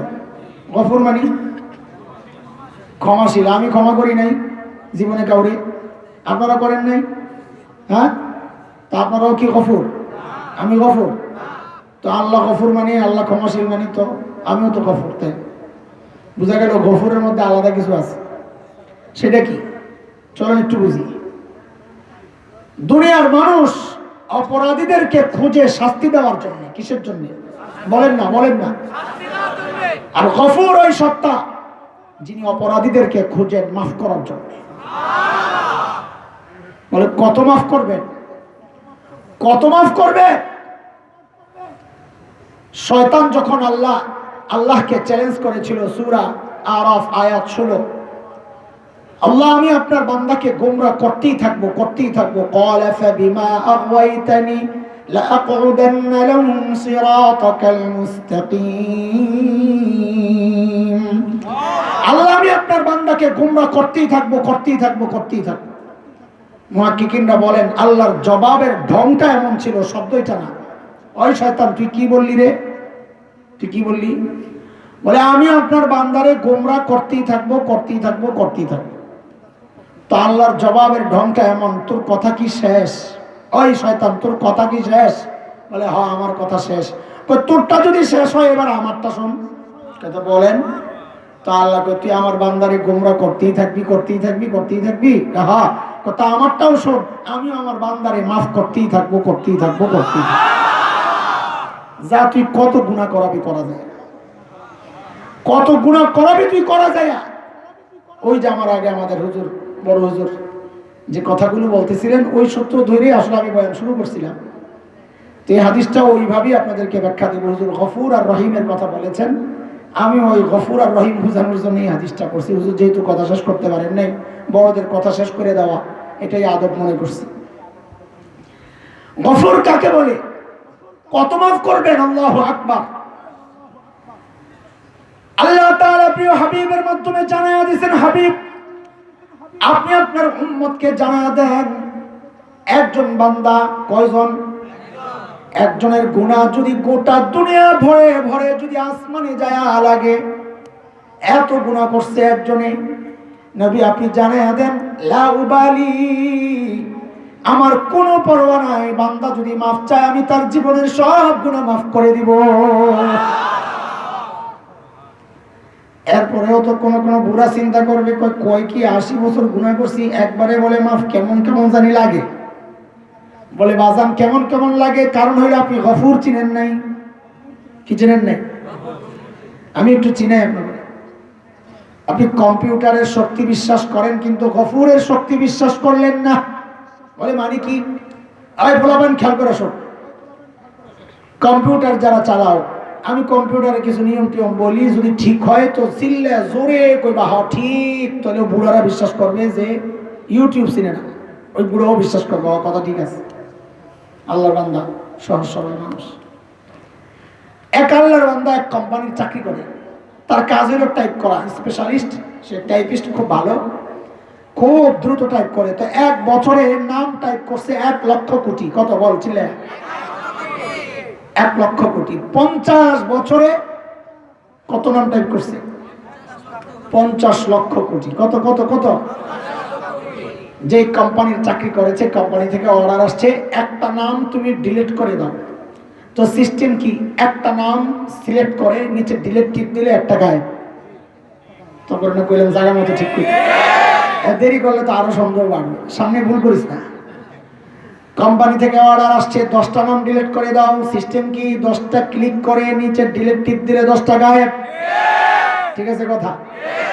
কোম্পানি থেকে অর্ডার আসছে, সবগুলো নাম ডিলিট করে দাও। সিস্টেম কি, ডিলিট টিপ দিলে উপরে লেখা আসে অল ডিলিট। আসে আসে অল ডিলিটে টিপ দিয়ে ওকে টিপ দিলে কয়টা গায়েব হয়? এখানে কত? 50 লক্ষ কোটি। কত? এই 50 লক্ষ কোটি লিখতে লাগছে কয় বছর?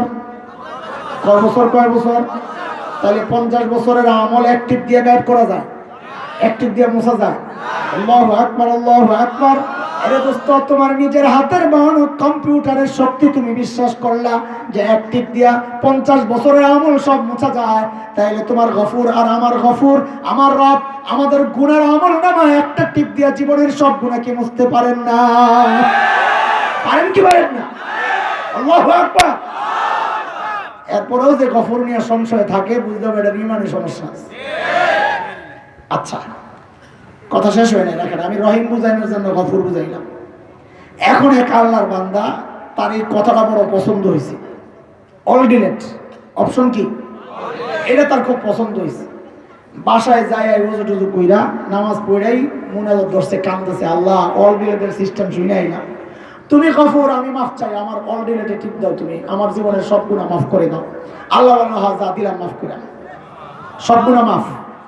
সব গুনাহ যখন মাফ হয়েছে, ভিতরে একটা অনুভূতি, গুনাহ মাফ হইলো, ভিতরে একটা অনুভূতি জাগে, ভালো লাগে, বুঝছে যে আমার গুনাহ মাফ হয়েছে, একদিন রাখছে। সাথে সাথে কয়, আল্লাহ আমার কথা কিন্তু শেষ হয় না। চালাক তো, গাজীপুরের মানুষ।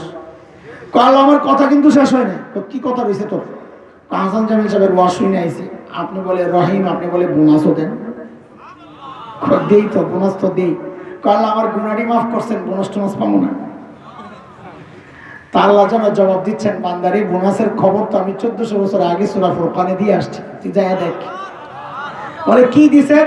বোনাসের কি খবর দিছেন আল্লাহ? তো সূরা ফুরকান শোনো ভাই। মালিক বলেন, ইল্লা মান তাবা ওয়া আমানা ওয়া আমিলা আমালান সালিহান ফাউলাইক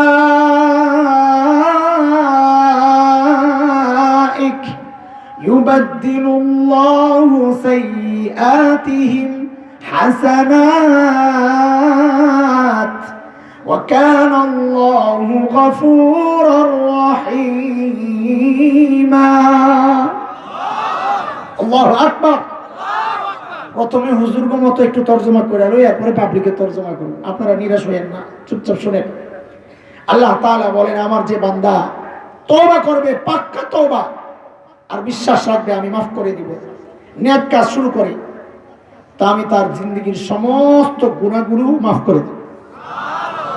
শুধু তাই না, যে কয়টা গুনাহ সে করেছিল ওই সব কটা গুনাহ সরাইয়া ঠিক ওই পরিমাণ নেকি দ্বারা তার আমলনামাকে আমি ভরপুর করে দেব। বলে কেন কেন এত কাজ কি জন্য? তো আল্লাহ জবাব দিচ্ছেন, ওয়া কানা আল্লাহু গফুরার রহিমা, কারণ আমি আল্লাহ, আমি গফুর, গফুর দিয়া সব গুনাহ মাফ, আমি আল্লাহ, আমি রহিম, রহিম দিয়া বোনাস, তোরে যতগুলা গুনাহ করছ সরাইয়া ঠিক ওই কয়টা নেকি বোনাস দিয়া দেব। আপনাকে তরজমা এমন হয় না, এবার আপনাকে তরজমা শুনেন, বলেন আমার সাথে সাথে মুখস্থ করেন। অপরাধী যত বড়, অফার তত বড়। সবাই খুশি খুশি বলেন, অপরাধী যত বড়, অফার তত বড়। বলে কি বলতেছেন হুজুর? বলি আয়াতের তরজমা কইতেছি। হুজুররা তুমি খেপতাছেন আমার লগে, কি তরজমা করে একটু শোনেন আপনারা, বলেন আবার তরজমাটা। অপরাধী যত বড়, অফার তত বড়। এইবার বুঝেন, আমার বাম পাশে মাওলানা বসা, রুমাল টুমাল লাগায় পাগড়ি বাঁধা বইছে। কথার কথা, রিস্ক নিলাম না অন্য কাউরে সহজ সরল মনে হইতেছে। কথার কথা সারা জিন্দগিতে গুনাহ করছে 100, এটা কথার কথা, বাস্তব না। কত? আমাদের এই যে হযরত মাওলানা খালিদ সাইফুল্লাহ সাদি দামাত বরকাতুহুল আলিয়া বুজুর্গ, ওনার কোন মজলিসে বসছেন, বৈশাই আখিরাতের বয়ান শুনতেছে, তো হৃদয়ে তোলপাড় শুরু হয়ে গেছে, হায় তাহলে আমি জীবনে কি করলাম। এই হায়ের সাথে যে ধাক্কাটা লাগছে, ধাক্কার লগেই গুনাহ মাফ হয়ে গেছে। কারণ হযরত আব্দুল্লাহ ইবনে মাসউদ বলেছেন, আত-তাওবা নাদামা, তওবার মূল বিষয় হচ্ছে লজ্জিত হওয়া, লজ্জিত হওয়া, অনুশোচনা জাগা, হৃদয়ে অনুতপ্ত হওয়া, এটা তওবার মূল বিষয়। হায় কি করলাম, এর সাথে সাথে গুনার পোটলা ছিঁড়ে গেছে, গুনার পোটলা ছিঁড়ে গেছে, বাইরে দিয়েছে গুনাহ সব হজম হয়ে যেতেছে, চোখ দিয়ে ঝরঝর করে পানি পড়তেছে। আর পানি পড়লে তো আমল নামা একদম পরিষ্কার হয়ে যায়, ধোয়া হয়ে যায়। কাঁদতেছে, আল্লাহ কি করলাম, আর গুনাহ করবো না, মালিক আমারে মাফ করে দাও আল্লাহ, আর করবো না। এইবার বুঝে শুনে বলেন তো আয়াতটা কি বুঝছেন? হুজুরের আমল নামায় গুনাহ ছিল কত? এখন আছে কত? একটাও নাই। হুজুর মানুষ তো বোনাস পাই বলি না, হুজুর মানুষের কোনো অধিকার নাই, কথা বলার অধিকার নাই, রাস্তায় নামার অধিকার নেই, না নাই নাই না, বোনাস পাই বলি কত? মাত্র 100। আচ্ছা ঠিক আছে, দিলাম, রাখেন, চলেন আরেক জায়গায় যাই। আমাদের গাজীপুর জেলার সবচাইতে বড় অপরাধী, যার গুনার কোনো শেষ নাই, এমন কোনো গুনাহ নাই সে করে নাই, তাও বুঝার জন্য বলা, 1 লক্ষ কোটি গুনাহ করছে। কথার কথা কত? কত? এজরে বল কত? হঠাৎ কমিশনার সাহেবের সাথে দেখা, এদিকে চল, কুমিল্লা থেকে এক মাওলানা সাহেব আসছে, গলা বলে হাসান জামিরের চেয়েও ভাঙ্গা, টুপি পরে আরো বক্কর সক্কর, জামা একটা আরো সুদূর বুদুর, চল যাই। তো যাই, কমিশনার ভাই কইছে যাই, হুজুরের কথা পছন্দ না হইলে গারমট খায়, এরকম সমস্যা কি? তো লোকের রওনা দিছে, যায়া বৈশা দেখে কুমিল্লার মুফতি মুশতাকুন নবী দামাত বরকাতুহুল আলিয়া বয়ান করতেছে। তো আল্লাহর বান্দার কথা বাইর হয় কলিজা থেকে, যেই কথা কলিজা থেকে বের হয়, দিল থেকে বের হয়, ওই কথা দিলে যায় টাচ করে। কিন্তু আমরা চাই গলা থেকে বের হোক, যত যার গলায় কারুকাজ সে তত বড় বক্তা, ঠিক রে? সঙ্গীত শিল্পী বড় বক্তা, আজান দেয় বড় বক্তা, কারি সাহেব বড় বক্তা। এখন বক্তা হওয়ার জন্য এই গুণগুলো থাকলেই চলে, এলেম কালাম কিচ্ছু লাগে না। তো মুফতি মুশতাকুন নবী দামাত বরকাতুহুল আলিয়ার আখিরাত, কবর, আযাব এগুলা নিয়ে আলোচনা করতেছে। আর ওই অপরাধীর দিলের মধ্যে লাগছে ধাক্কা, ধাক্কা লাগে গেই গুনার পোটলা গেছে ভুড়া হইয়া। আরে কথা কয়, এমন তো গুনার বরবর করে বাইরে হওয়া শুরু হয়েছে সব, আর কাঁদতেছে, কান্দার লগে লগে গুনার আমল নামা সব সাফা, আর চিৎকার করে কাঁদতেছে, হায় আমি কি করলাম, তাইলে জীবনে আমার উপায় কি হবে? মনে ধরে তো পুরা বুক ফাটা আত্মনাদ, হায় আল্লাহ আমারে মাফ করে দাও। বাড়িতে গিয়ে মাকে বলতেছে, মা আমি মাদ্রাসায় ভর্তি হয়ে যাবো, পিছনের সব শেষ, ওই যে ওয়ামিলা আমালান সালিহাত তর্জমা করতেছি। মা আমি চিল্লায় চলে গেলাম, মা আমি কোনো বুজুর্গের খানকায় চলে গেলাম, যা করছি ভুল করছি, আর করবো না। এইবার বলে, এই বান্দার আমল নামায় গুনাহ ছিল কত? 1 লক্ষ কোটি। এখন আছে কত? একটাও নাই। বোনাস টোনাস পাইবে না, কত পাইছে? আরে কত? 1 লক্ষ কোটি। হুজুর সারা জিন্দিগি মাদ্রাসায় পড়াইয়া এরকম সুন্দর পাগড়ি বাইন্দাও বোনাস পাইলো মাত্র 100। আর ওই লোক সারা জিন্দিগি অপরাধ কইরা এমন বোনাস পায় 1 লক্ষ কোটি। ব্যাপারটা কেমন কেমন লাগতেছে? হ্যাঁ এমন এমনই। অপরাধী ছোট, অফারও ছোট। ওইটা অপরাধী বড়, ওইটার অফারও বড়। আবার বলেন সাথে সাথে, অপরাধী যত বড় অফার তত বড়। অপরাধী যত বড় অফার তত বড়। এরে দোস্ত, যত বড় অপরাধী হও তুমি ঘাবড়াইও না, তোমার জন্য অফারও কিন্তু বড়।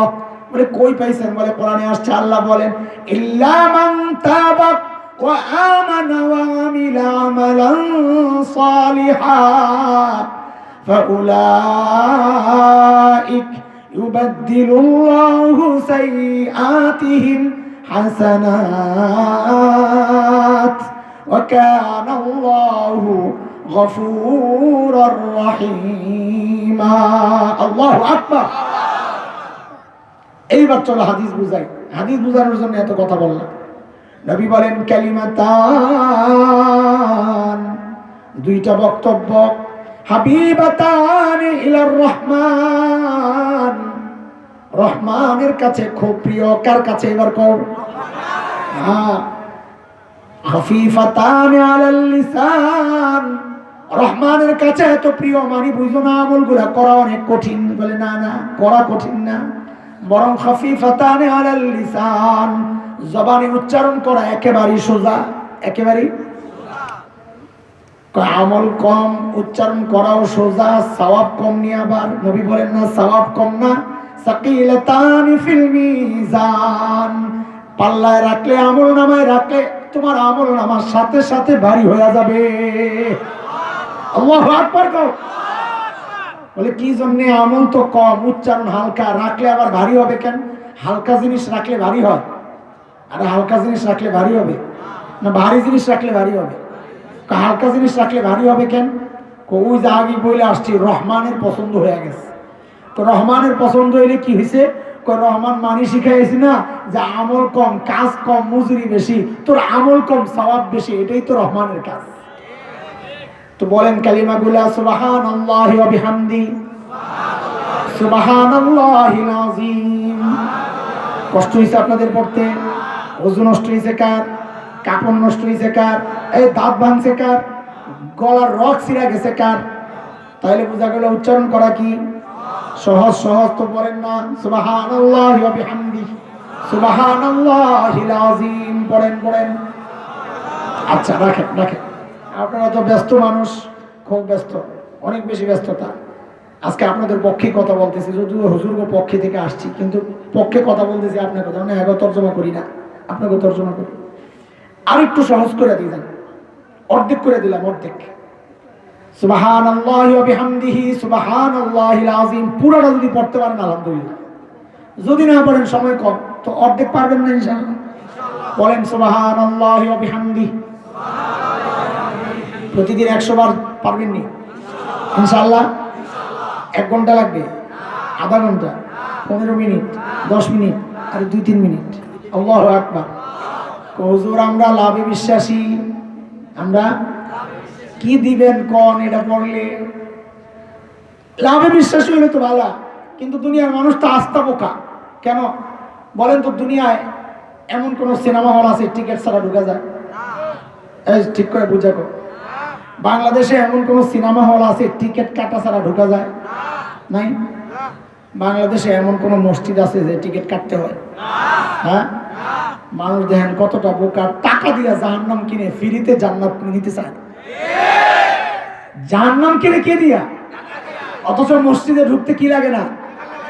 জান্নাত পাওয়া যায় মসজিদে আসলে। টাকা দিয়ে জাহান্নাম কিনে ফ্রিতে জান্নাত দিতে চায় না।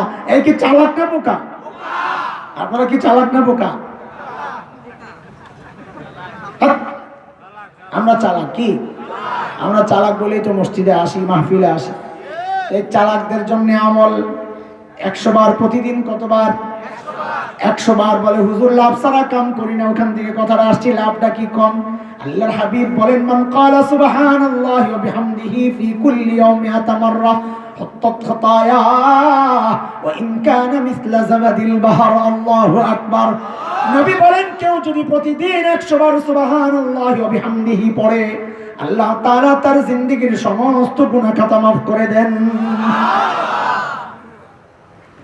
হুজুর গুনাহ তো অনেক বেশি, তাও কি মাফ? তো নবী বলেন যদি সাগরের ফেনা পরিমাণ হয় তাও মাফ না। কিন্তু রাখেন সুবহানাল্লাহ, বুঝা বুঝছেন একটু শুনেন। এই আলেমরা ব্যাখ্যা দিছে, ব্যাখ্যা উম্মতের আলেমরা ব্যাখ্যা দিছে যে এই গুনাহ মানে হইল সগীরা গুনাহ, ছোট গুনাহ। কবিরা গুনাহ মাফের জন্য তওবা লাগবে। বুঝে আসছেন কথা? আলেমদের ব্যাখ্যা মানি না আমরা? হ্যাঁ, পোড়া কপাল যে সে মানে না। আমরা বলি আমরা জানি না, আলেমরা জানে, তারা যা বলে দিনের ব্যাপারে ওইটাই আমরা জানি, ঠিক আছে? কিন্তু এখন তো এমন পণ্ডিত বাড়িছে হুজুররা কি জানে, আমি কম জানি নাকি? মাশাআল্লাহ, সুবহানাল্লাহ। আল্লাহ আরো জানার তৌফিক দান করুন। বলেন না আমি এখন তো আমগরে সব থেকে বাদ দিয়ে দিয়েছেন আপনারা। জানাজাও পড়বেন না, বলে জানাজাও আমগো লাগবো না, নিজেরা নিজেরা জানাজা পড়বেন। পড়েন না, আমরা তো এটাই চাই।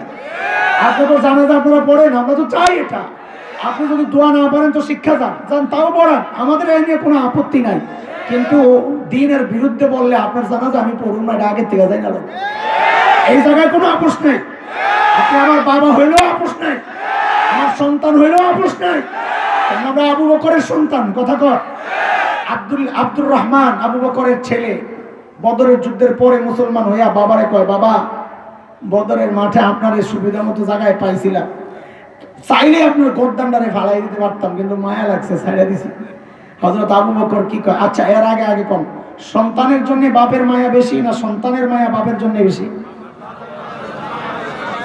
বাপের মায়া বেশি। কি বাপের মায়া? সেই হিসাবে আব্দুর রহমানের মায়া বাবারে মারে নাই, ছেড়ে দিছে। তা আবু বকরের তো বলা দরকার, তোরে পাইলো আমি ছেড়ে দিতাম, কারণ বাপের মায়া তো বেশি। আবু বকর কি জবাব দিলেন, তুই আমারে ছেড়ে দিছিলি না, আর আমি যদি তোরে পাইয়া যেতাম জায়গা মতো তোর কল্লাটা ভালাই দিলাম। কেন? কারণ আমি সন্তানের চেয়ে আমার দিনকে বেশি মহব্বত করি। আমাদের কাছে বাপ মা সন্তান বা আপনজন ব্যবসা টাকা পয়সা বাড়িঘর সব তুচ্ছ, আমার কাছে সবার উপরে কি দিন। দিনের জন্য সব ছাড়তে রাজি আছি, কথা বলতে। দিনের জন্য আমরা রক্ত দিতেও রাজি আছি ইনশাআল্লাহ, জীবন দিতেও রাজি আছি না ইনশাআল্লাহ। দিনের ব্যাপারে কোনো আপোষ নাই। আলেমদের কথা মানবো না ইনশাআল্লাহ। দিনের ব্যাপারে আলেমদের সিদ্ধান্তই আমরা মানবো। তো আলেমরা বলেছেন সাগীরা গুনাহ মাফ হবে, কবিরা না। কিন্তু আমরা কি চালাক কম? আজকে আপনাদের পক্ষে একটা বুদ্ধি আপনাকে শিখিয়ে দিই, ফ্রিতে বুদ্ধিটা নিবেন নি আপনারা। আরে টাকা পয়সা লাগবে না, আমরা কোম্পানির কাজ করি, কোম্পানির পক্ষ থেকে বেতন কোম্পানির থেকে পাবো ইনশাআল্লাহ। আল্লাহ আল্লাহ আল্লাহ, আপনি 200 বার পড়বেন। কতবার বলেন? কতবার? বলে হুজুর কি জন্যে? আরে চালাক তুই পড়স না আগে, 200 বার পড়লেই আল্লাহরে ফোন দিবেন। হ্যালো, আল্লাহ বলেন দিয়াস। কারণ আল্লাহ এমন সত্তা, ফোন দেওয়ার সাথে সাথেই জবাব এসে যায়। বরং তুমি যত স্পিডে আল্লাহরে ডাক দাও, আল্লাহর ওয়াদা তার চেয়ে অনেক বেশি স্পিডে আমি জবাব দেই। আল্লাহু আকবার কও। আহা, আল্লাহর সাথে সাথে জবাব দেন। এই কি হইছে? আল্লাহ আমার কিছু আমল জমা দিতাম, কই দে।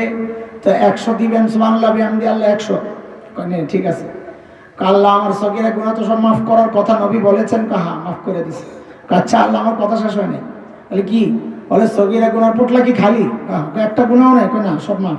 আল্লাহ এই যে আরো 100 রয়ে গেছে আমার কাছে, 200 আর 100। তো আল্লাহকে 100 কি সগীরা গুনাহ তো শেষ, এগুলো রাইখা দিয়ে আমল নামায়। আল্লাহ সগীরা গুনাহ তো নাই, মাফ করবেন কি? তো একটু যদি এই বাকি 100 দিয়ে একটু কবিরা গুনাহটির একটু সাইজ করে দিতে। তাহলে না না না, সিস্টেমটাই ওইটা, সগীরা গুনাহ মাফ হবে। আলেমরা কইছে না, শুনুস নাই?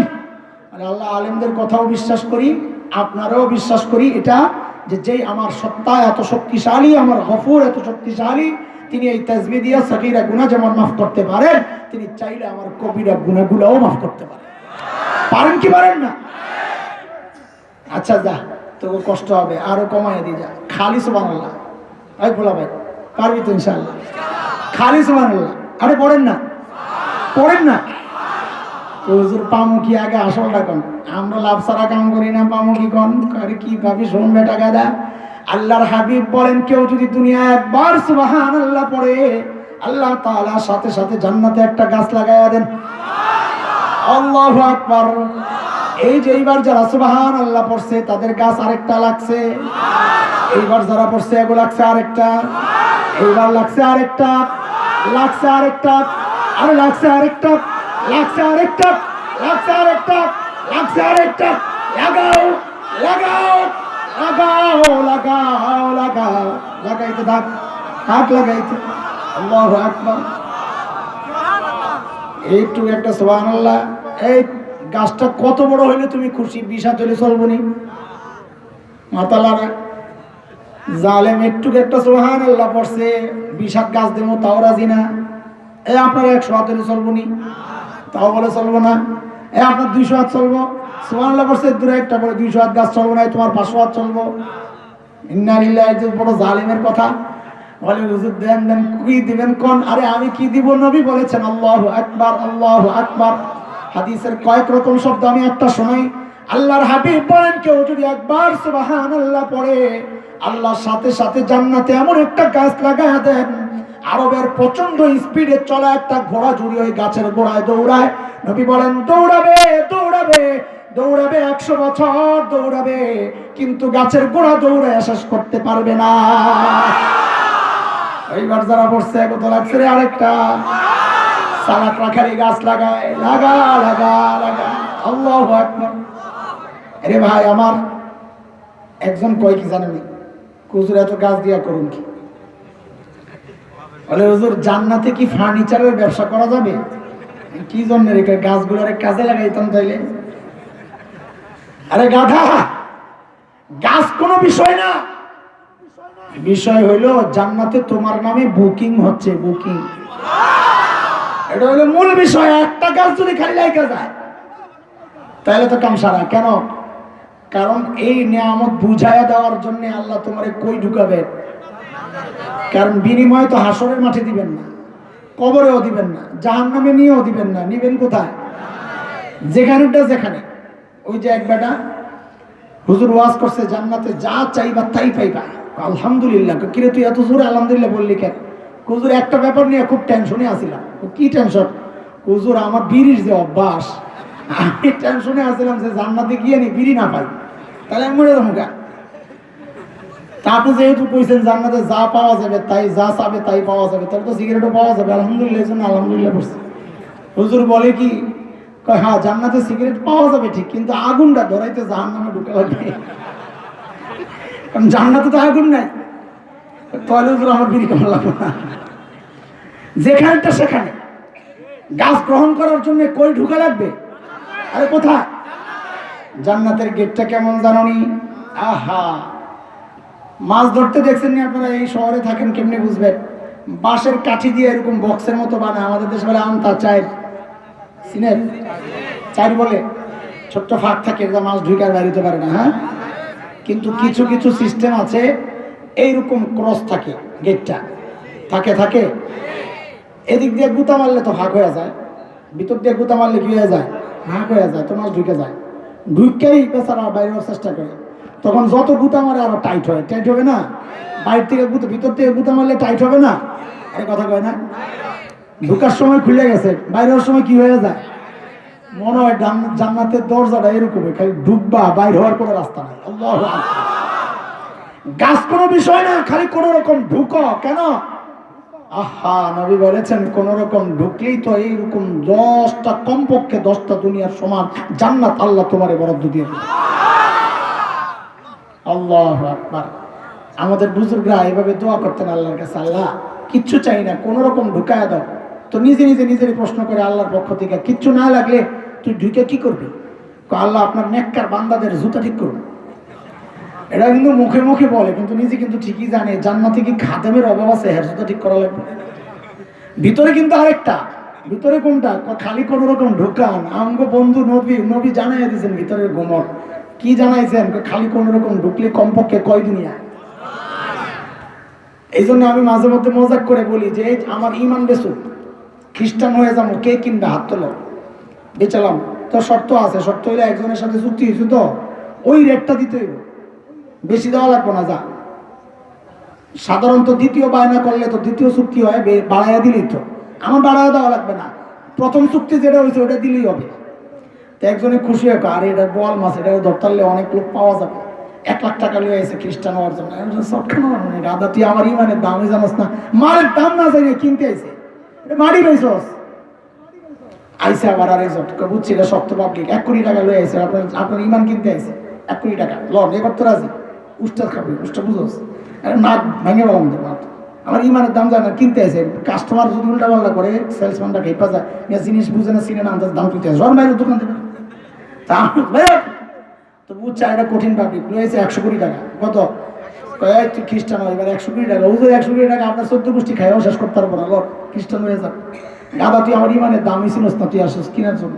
তো বুঝছে এটা কঠিন পাবলিক। তো কথার কথা, সবাই মিললে একজোট হয়েছে, সব দুনিয়ার মানুষ মিললে একজোট হয়েছে। যা এরপর দেই কি কয়, তো গোটা দুনিয়াটা লয়ে আইছে। কয় হাসান জামিল, তোর খ্রিস্টান হয়ে যাবে, ইমান বেচবি, বিনিময়ে গোটা দুনিয়া এবং মাফিহা, দুনিয়ার মধ্যে যা কিছু আছে সব তোর, যা এই বিনিময়ে খ্রিস্টান হয়ে যা। কারণ এর বেশি তো আর দেওয়ার কোনো ক্ষমতা নাই। আর কি আছে? এর চেয়ে বেশি তো আর কেউ দিতে পারবো না। আমি বলি তাও পাবি না গাদা। বলে কি জন্যে? বলে আল্লাহর কাছে বিক্রি করছি এই জান আর মাল। নবী বলেছেন পামু কমপক্ষে 10 দুনিয়া, তুই একটা দুনিয়া লয়ে এসো আমার ইমান কিনার জন্য। হ্যাঁ, কমপক্ষে 10টা দুনিয়া লয়ে আয়, তারপরে চিন্তা করুন বেসুন কি বেসুন না। একটা লয়ে গুতাগুতি করো। আল্লাহু আকবার। আমার ইমান এত সস্তা না। আমার ইমান এত সস্তা না, আল্লাহু আকবার। এরে দোস্ত, জান্নাত চাই কি চাই না? শেষ কথা আমার, আপনাদের এলাকায় মেয়েরা শুনে তো না, মাইক তো বাইরে আছে না? মাশাআল্লাহ। আপনাদের এলাকায় মেয়েরা রুটি বানায় কি দিয়া? হাত দিয়া না মুখ দিয়া? আর কাপড় কাচে কি দিয়া? হাত দিয়া না মুখ দিয়া? তরকারি কাটে কি দিয়া? হাত দিয়া না মুখ দিয়া? মাছ কুটি কি দিয়া? হাত দিয়া না মুখ দিয়া? বলো না, চিল্লায় বলো। এই এলাকার সিটি কর্পোরেশনের ভিতরে রিক্সাওয়ালারা রিক্সা চালায় হাত পাও দিয়া না মুখ দিয়া? অটোওয়ালা মুখ দিয়া না হাত পাও দিয়া? আপনি অফিসে যান হাত পাও দিয়া না মুখ দিয়া?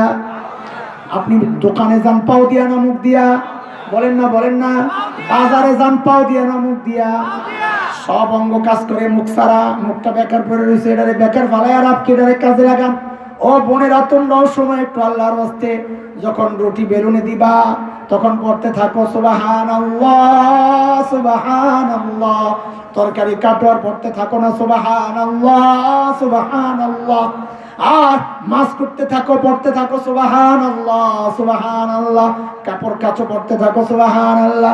ও রিকশাওয়ালা ভাই, কত কষ্টের কাম তুমি করো, প্যান্ডেল মারো আর পড়তে থাকো সুবহানাল্লাহ সুবহানাল্লাহ। ও ভাই, তুমি বাজারে যাও, হাঁটতে হাঁটতে পড়তে থাকো সুবহানাল্লাহ। হ্যাঁ, মার্কেটে যাও, অফিসে যাও, পড়তে থাকো সুবহানাল্লাহ। বলে হুজুর পড়লে কি পামু হেডা আগে কোন? বলে আমি কি বলবো, আল্লাহ তাআলা নবীর মাধ্যমে জানায়া দিয়েছেন, এরে আমার বান্দি, দুনিয়ায় বসে বসে তুমি রুটি বানাও আর পড়ো সুবহানাল্লাহ, আমি আল্লাহ তোমার জন্য জান্নাতে বাগান সাজাই। এই রিকশাওয়ালা, দুনিয়ায় কত কষ্ট তুমি করো, রক্ত পানি করা পয়সা তোমার, কিন্তু মুখে মুখে তুমি পড়তেছো সুবহানাল্লাহ। দুনিয়ার মানুষ তোমারে কয় টাকা দেয়, তুমি একটু কষ্ট করতেছো, এর বিনিময়ে আমি তোমার জন্য জান্নাতে বাগান সাজাবো। পড়বো না ইনশাআল্লাহ? এই যে মাহফিল শেষ হবে, যাওয়ার সময় খালি হাঁটতে হাঁটতে, আজকে বয়সটা ভালো লাগে নাই, এত লম্বা সময় অতিথিকে বয়ান শেষ হয় না, হুজুররা কি একটা মাহফিল করছে, এই দুনিয়ার আক্রম বাক্রম কইতে কইতে ভাই যাও, ঠিক আছে না? হ্যাঁ, কি করতে করতে যাবো? সুবহানাল্লাহ সুবহানাল্লাহ। ঠিক আছে, ঠিক আছে, ইনশাআল্লাহ ইনশাআল্লাহ। আস্তাগফিরুল্লাহ আস্তাগফিরুল্লাহ, আলহামদুলিল্লাহ আলহামদুলিল্লাহ, লা ইলাহা ইল্লাল্লাহ লা ইলাহা ইল্লাল্লাহ। পড়তে পড়তে চলবো, হ্যাঁ ইনশাআল্লাহ। লা ইলাহা ইল্লাল্লাহ। চুপ থাকবো না, চুপ থাকবো না। আচ্ছা বলেন তো, বলেন তো, বলেন তো, এই যে কাজের সময় আমি যদি সুবহানাল্লাহ আলহামদুলিল্লাহ আল্লাহু আকবার লা ইলাহা ইল্লাল্লাহ পড়ি, তো কাজ গতি কমে যাবে, কাজে ভুল হয়ে যাবে, বিনিময় কম পাবো, মালিক কম টাকা দিবে। আপনি মনে মনে পড়বেন, খালি জিব্বা লড়াইবেন, মালিক না দেখলেই হয়। মালিক যদি শয়তান হয় তাইলে আপনার হয়তো ছাঁটাই করবে, মালিক যদি মানুষ হয়, মানুষ, তো আপনার বেতন আরো বাড়াইয়া দিবে, বলে আমার এটা ইমানদার কর্মচারী, সে আল্লাহর খেয়ানত যে করে না, সে আমারও খেয়ানত করবে না। যে আল্লাহর হক আদায় করে, সে তার দুনিয়ার মালিকেরও হক আদায় করবে, ঠিক কিনা? এই জন্য গার্মেন্টসওয়ালারা বা বিভিন্ন ফ্যাক্টরিওয়ালারা, আপনারা ওই যে টুপিওয়ালা লোক রাখে না, দাড়িওয়ালা লোক রাখে না, বোরখাওয়ালা লোক রাখে না, আছে না এরকম? গাদা, আস্তা গাদা, ব্যবসাও বুঝে না, এটা ব্যবসাও বুঝে না।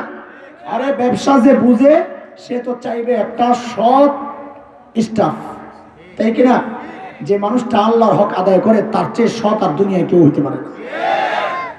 বলে আল্লাহওয়ালা ছাড়াও সৎ পাওয়া যায়, দেখো গা গুমর, তুমি জানো না, সে সৎগিরি দেখায়, কারণ যে সে আসল মালিকের হক আদায় করে না, সে নকল মালিকের হক আদায় করবে। এটা কেমনি বিশ্বাস করি? হ্যাঁ, যে জামাইয়ের হক আদায় করে না, বুঝি দেবর হক আদায় করবো? হ্যাঁ, দেবর হক যদি আদায় করে, জামাইয়ের হক আদায় না করে, এটা 2 নম্বর বেরি, 2 নম্বর মহিলা কর নাকি? এ মহিলা ঠিক আছে? যে জামাইয়ের হক আদায় না করে দেবরের হক আদায় করে, এটা কি 1 নম্বর না 2 নম্বর? হ্যাঁ, মনে রেখো যে আল্লাহর আসল মালিকের হক আদায় না করে নকল মালিকের হক আদায় করে, তুমি যে সৎ কও, এটা সৎ না, এটা 2 নম্বর। আসল সৎ যে আল্লাহর হক আদায় করে, কথা ঠিক কিনা? আল্লাহ তাআলা আমাদের আমল নামাকে আমলের মাধ্যমে ভারী করার তৌফিক দান করে। গুনার যে আমল নামা, ওইটাকে আল্লাহ তাআলা তওবার মাধ্যমে পরিষ্কার করার তৌফিক দান করে। আমাদের ওস্তাদজি বলে গেছেন 2টা কথা, গফুর আর রহিম। ওই গফুরের ব্যাখ্যা দিলাম, রহিমের ব্যাখ্যা দিয়েই বয়ানটাকে সাজানোর চেষ্টা করলাম, জানি না কতদূর পারছি। হযরতকে ইজ্জত কইরাই হযরতের কথাটা শেষ করার নিয়ত করেছিলাম। আল্লাহ তাআলা আমাদেরকে এই কথাগুলোর উপর আমল করার তৌফিক দান করে। আমাদের প্রাণের সংগঠন বাংলাদেশ জাতীয় ইমাম সমিতি, আল্লাহ তাআলা এই ইমাম সমিতির কার্যক্রমকে আরো বিস্তৃত করে দেন। শুধু গাজীপুর আর 17 নং ওয়ার্ড নয়, সারা দুনিয়ার জন্য আল্লাহ তাআলা আমাদের ইমামদেরকে কবুল করেন। সমাজের ইমামরা এই সমাজের